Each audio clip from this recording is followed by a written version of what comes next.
Барлықтарыңа сәлем достар. Бүгін мен сіздермен жаңа зор. Бүгін біз сіздермен кішігірім бір математика сауаттылыққа байланысты есептерді талдайтын боламыз. Көп созбай бастап кетейік. Бізде бірінші есеп би үйірмесіне 3 қыз бен 3 ұлдың арасынан кезекшілікке кездейсоқ 2 адам таңдалады дейді. Кезекшілікке 2 ұл таңдалу ықтималдығын табыңыз дейді. Бізде ұл болу ықтималдығын табу керек, тек ұл болу. Бізде ықтималдықты білеміз, біздің формуласы P тең m бөлінген n, иә. n бізде барлық жағдайлар. Бізде мысалы барлық жағдай, мынау бізде керегі жағдай. n бізде барлығы бізде 6. Және бізде 3 ұл бар. Біз мысалға бір рет таңдадық делік, иә. Бірақ бізде екінші ұл таңдау керек қой. Көбейтеміз сәйкесінше. Біз бір таңдап қойғаннан кейін бізде уже 6 емес 5 адам қалды, иә. Және бізде 3 емес 2 ұл қалды. 2 ұлдың арасын таңдаймыз. Осыны есептейміз енді. 3 пен 6-ны қысқартсақ бізде астында 2 қалады. 2 мен 2 қысқаратын жері 1 қалады. Сонда бізде 1 бөлінген 5, иә. 1 бөлінген 5 деген бұл бізде ол қанша? 0,2. 0,2 дегеніміз бізде ол қанша? Сәйкесінше 20% екен. Келесі сұрақ. Сыныпта 30 оқушы бар дейді. Олардың 18-і футболды, 14-і баскетболды ұнатады. 6-ы екеуінен ұнатады дейді. Спорттың осы 2 түрінен ұнатпайтын оқушылар санын табыңыз дейді. Ұнатпайтын, иә. Енді біз қарайық. Бізде оның 18-і футбол ұнатады, 14-і баскетбол дейді. 6-ы екеуі ұнатады. Біз тек қана футбол ұнататын оқушылар санын тауып алсақ, біз оны қалай табамыз? 18-ден 6-ны азайту арқылы бізде 12 оқушы тек бізде мысалы футболды ғана ұнатады екен. 14 минус 6 бізде 8 оқушы тек баскетболды баскетболмен ұнатады екен. Бізде 6-ы екеуі де, иә. Футбол және баскетбол.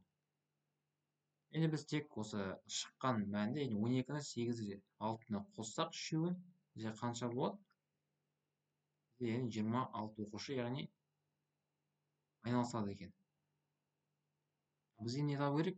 Ұнатпайтын оқушы табу керек. Бізде барлығы 30 оқушы, 26 оқушы ұнататын болса, 4 оқушы бізде сәйкесінше ұнатпайтын оқушы саны болып табылады. Келесі. Бекжан курьер ретінде жұмысқа орналасты дейді. Оның алғашқы 8 тапсырысындағы жеткізу уақыттары белгілі дейді. 18, 20, 19, 17, 22, 19, 20, 18. Берілген деректердің өзгеріс ауқымын табыңыз дейді. Өзгеріс ауқымы дегеніміз бізде не? Өзгеріс ауқымы дегеніміз ең мысалы максимум мәннен ең кішкентай мәнді алып тастаймыз, минимум мәнді алып тастаймыз. Бізде ең максимум мәні қанша бізде ол? Бекжан курьердің жұмыс істеген уақыты бізде ең үлкені бізде 22 екен.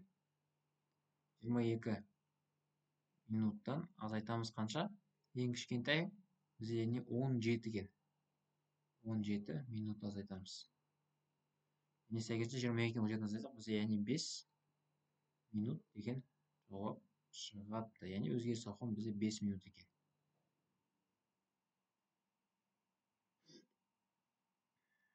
Келесі есеп. 18.000 теңге тауарға алдымен 15% жеңілдік дейді. Кейін кассада қосымша 10% жеңілдік жасалды. Соңғы бағасы қанша дейді. Бізде 18.000 теңге, бастапқы бағасы 18.000 теңге. Одан кейін бізде 15% жеңілдік дейді. 15% жеңілдік дегеніміз, бізде барлығы 100%. Бізде мысалы 15% алып тастады делік, бізде қанша қалды деген сөз? 85%, иә. Осыны біз көбейтеміз 0,85%, 0,85-ке. Бізде қанша шығады? Калькуляторға сала қойсақ, 18.000-ді біз көбейтеміз 0,85-ке, бізде 15.300 шығады екен. 15.300 теңге. Бұл 15% жеңілдіктен кейін. Кейін кассада қосымша 10% жеңіл жасалды дейді. Бізде бастапқысы 15.300 теңге болады да. Бізде яғни уже 15 емес 10% жасалып берді. Яғни бізде 0,9. Не 90%. Осында біз көбейтеміз 0,9-а. Шығады бізде 13.770 теңге екен. Яғни бізде жауабы С варианты болады екен. Келесі есеп. Кестедегі заңдылық бойынша сұрақ белгісінің орнына сәйкес келетін санды табыңыз дейді. Яғни бізде мынандай теңдеу берілген екен. 7х минус 10 тең 3х плюс 30. Қарапайым теңдеу 7х-тен минус 3 жасасақ бізде 4х минус 10-ды теңдетіп мына жақпен аударғанда плюс 10 барып бізде ол қосылады 40 болады. Х бізде 10-ға тең. 10-ға тең екен. Енді не дейді бізде? 10-ның 40%-і бізде 4-ке тең, нәтижесі дұрыс.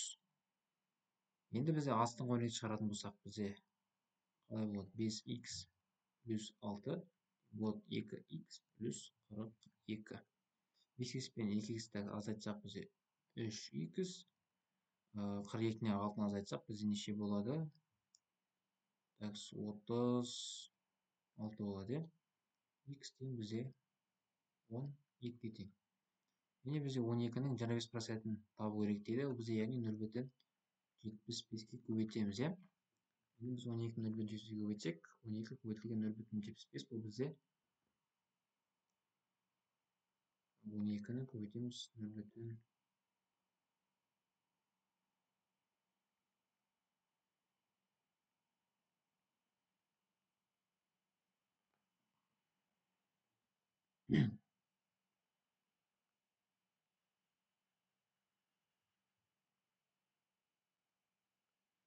Біз 12-ден жауап шықты. Яғни 12-ні біз көбейтеміз 25% дейді. Көбейтеміз 0,25-ке. Бұл бізде ол шығады, яғни 3 деген жауап шығады екен. Бізде вариант С вариантқа. Келесі математикалық сауаттылық дейді. Тақырып сандар қатарының модасын танытыңыз дейді.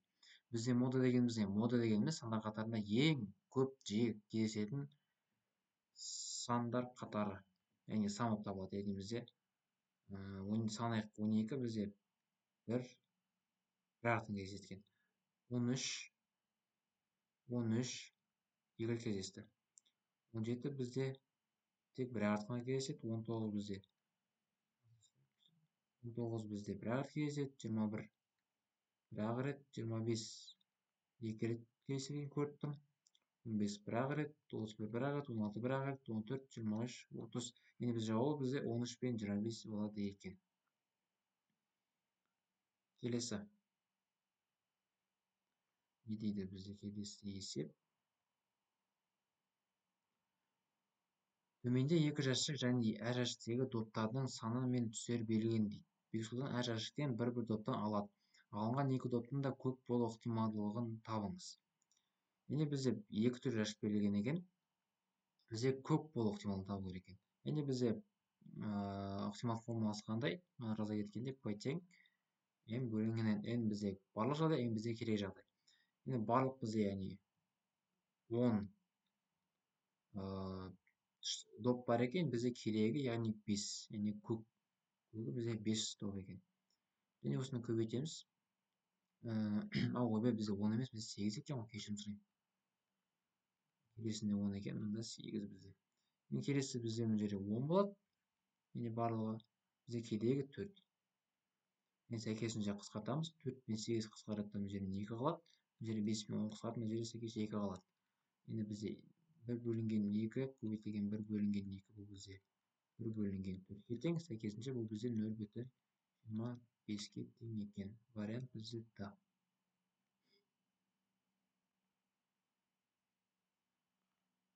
Келесі есеп. Мектеп президенті сайлауына 5 үміткер қатысты дейді. 382 оқушы дауыс берді.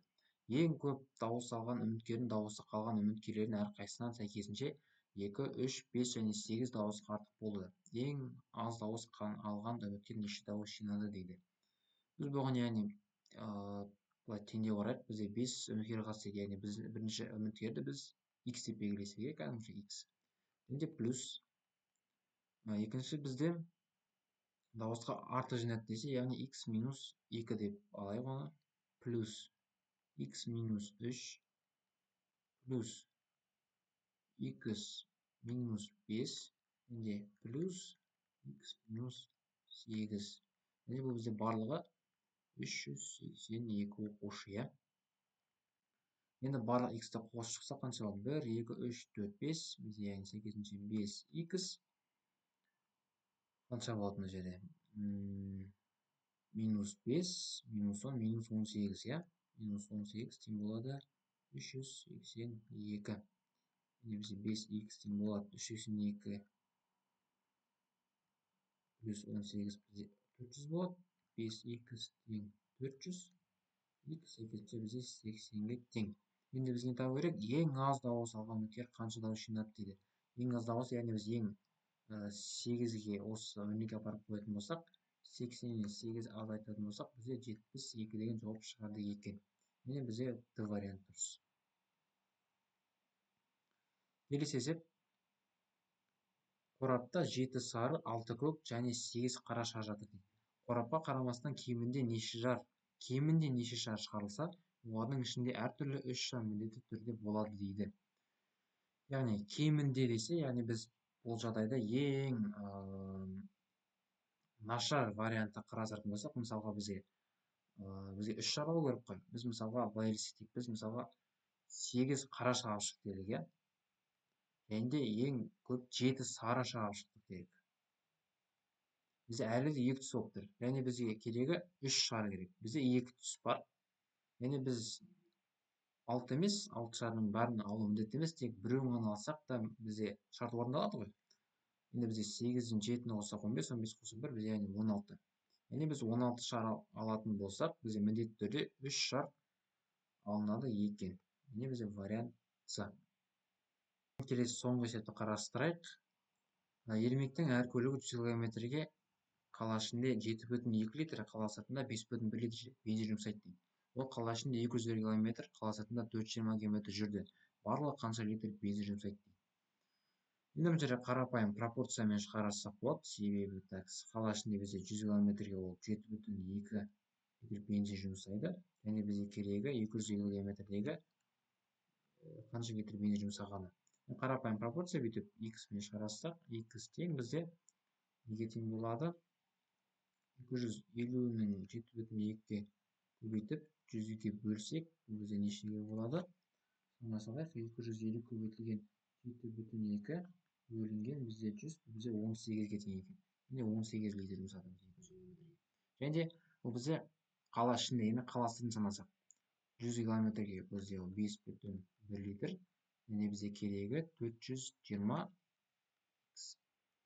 x табатын болсақ осы жерден 420 көбейтілген 5,1 бөлінген 100. Бізде неше болады? 420 көбейтілген 5,1 бөлінген 100. Бізде 21,42-ге тең екен.